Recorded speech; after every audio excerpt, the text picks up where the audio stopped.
SC. Verma sound wave का numerical 53. The fundamental frequency of a closed pipe is 293 hertz. When the air in it is at a temperature of 20 degrees Celsius, what will be the fundamental frequency when the temperature changes to 20 degrees Celsius? तो यहाँ पे हमें कहा है कि closed pipe होगा और इस क्लोज्ड पाइप में एक फंडामेंटल फ्रीक्वेंसी है और जब टेम्परेचर 20 डिग्री सेल्सियस होगा तब वहाँ पे फ्रीक्वेंसी 293 हर्ट्ज होगी. तो टेम्परेचर को अब इंक्रीज किया है और 22 डिग्री सेल्सियस किया है तो वहाँ उस टेम्परेचर के लिए फ्रीक्वेंसी कितनी होगी ये फाइंड करना है. तो टेम्परेचर और फ्रीक्वेंसी का जो रिलेशन होगा वो हमने ऑलरेडी न्यूमेरिकल 52 में डिस्कस किया हुआ है, इसका प्रीवियस न्यूमेरिकल.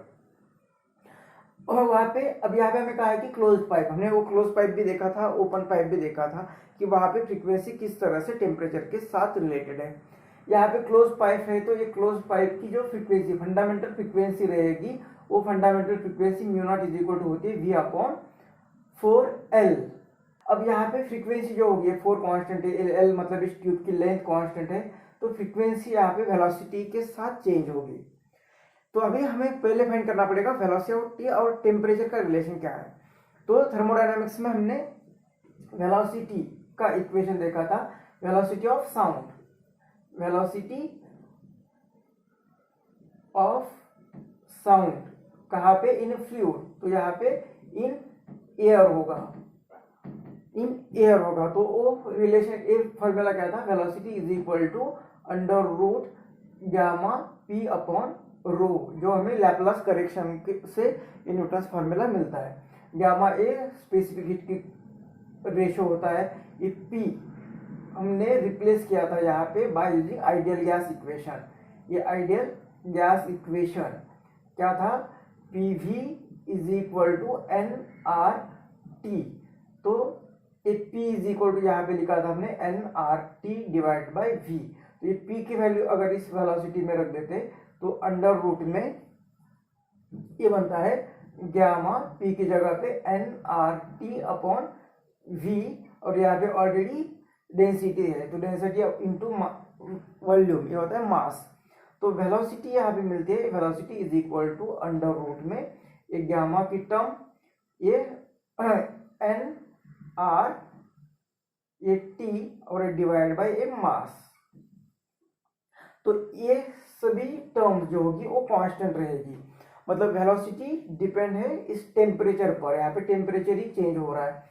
तो यहाँ पे वेलोसिटी इज इक्वल टू एक कांस्टेंट, इस कांस्टेंट के लिए के लिखते हैं अगर तो अंडर रूट टी.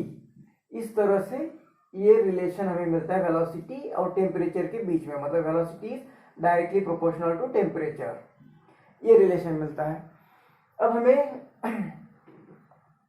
लेकिन वेलोसिटी इज इक्वल टू क्या है, तो यहाँ पे ये कांस्टेंट है, मतलब फ्रीक्वेंसी और वेलोसिटी इनके बीच में, ये वेलोसिटी न्यूमरेटर में, मतलब वेलोसिटी जितनी बढ़ेगी फ्रीक्वेंसी उतनी इंक्रीज ही होगी, मतलब इनके बीच में भी डायरेक्शनल प्रोपोर्शनल है. तो v is directly proportional to a और v is directly proportional to frequency. तो हम डायरेक्टली यहाँ पे velocity is directly proportional to frequency. तो हम इस दो इक्वेशन से डायरेक्टली कह सकते हैं कि इस frequency fundamental frequency is directly proportional to under root T. इसे चाहे तो इक्वेशन 1 दे सकते हैं, इक्वेशन 2. तो फ्रॉम 1 एंड 2 हम ये इक्वेशन लिख सकते हैं, मतलब यहाँ पे हमें मिल रहा है फ्रीक्वेंसी और टेम्परेचर का रिलेशन जो कि हमें यहाँ पे चाहिए.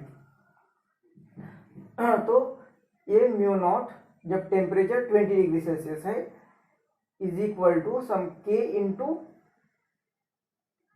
टेम्परेचर. तो इसे चाहे तो फंडामेंटल फ्रीक्वेंसी 1 लिखते, के इंटू टेम्परेचर 1.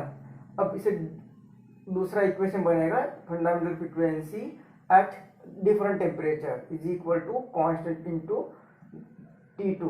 तो इस इक्वेशन को अगर हम डिवाइड करते तो ये मिलेगा हमें, इसमें वैल्यू पुट करेंगे तो ये मिलेगा हमें, इसकी वैल्यू कितनी दी है 293. तो ये वैल्यूज पुट कर देते हैं इधर, तो 293 डिवाइडेड बाय ये फ्रीक्वेंसी जो कि हमें फाइंड करनी है, frequency at temperature 22 is equal to K cancel होगा और ये अंडर रूट में ये टेम्परेचर T1, ये T1 कितना है यहाँ पे 20 डिग्री सेल्सियस दिया, हमें इसमें 273 ऐड करना है, तो ये बनेगा 293। इसमें भी 273 ऐड करते हैं तो ये बनेगा 295। तो ये यहाँ पे आ गया 293 डिवाइडेड बाई यहाँ पे आएगा 295। अब हमें ए चाहिए तो एक क्रॉस मल्टीप्लिकेशन करते, ए म्यू टी क्या आएगा, इसका इनवर्स कर देते हैं, तो इसका भी इनवर्स करना पड़ेगा। तो 295 डिवाइडेड बाय 293, इनवर्स किया, इसका इनवर्स, ये डिनोमिनेटर में 293 से यहाँ पे मल्टीप्लाई करते 293।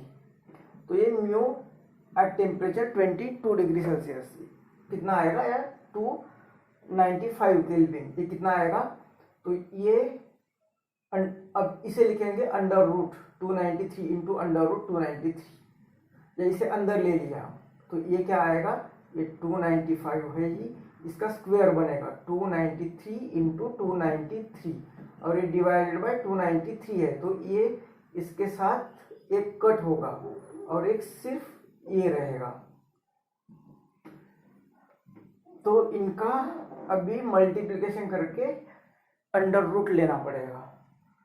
अब इसका अंडर रूट जो भी आएगा वो कितना आएगा, तो 293 से तो बड़ा आना चाहिए और 295 से कम आना चाहिए, मतलब 293 से बड़ा और 295 से छोटा, यही उसका अंडर रूट आने वाला है। तो हम अप्रोक्स उसका 294 लिखते हैं, हालांकि कुछ पॉइंट में फ्रैक्शन में आ जाएगा, लेकिन 294 के आसपास ही उसकी फ्रीक्वेंसी आनी चाहिए।